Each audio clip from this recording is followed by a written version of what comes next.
Alors les SMR, de quoi s'agit-il?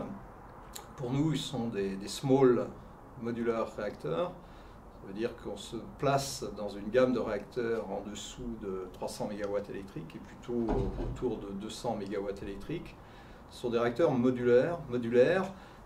Ça veut dire que pour atteindre l'objectif économique que nous sommes fixés, les SMR doivent être conçus et réalisés d'une autre façon, de façon très modulaire, c'est-à-dire qu'ils soient réalisés, j'allais dire, presque entièrement en usine, pour être transportés à la base de modules sur un site et réduire du coup les constructions sur site.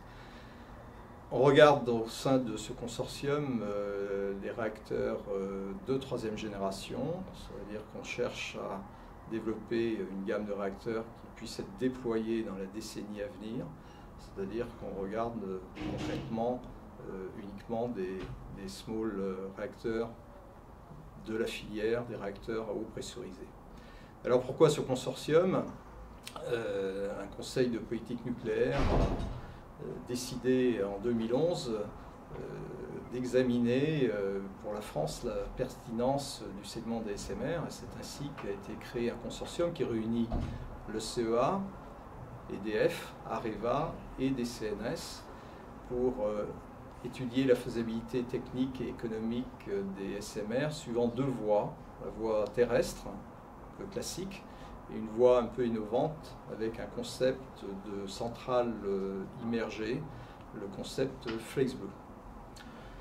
Alors les clés pour ouvrir le marché des SMR, j'ai évoqué à l'instant la modularité, il y a aussi la standardisation et l'effet de série. Et pour cet effet de série, il faut évidemment rechercher des règles, des standards de sûreté les plus universels, ce qui conduit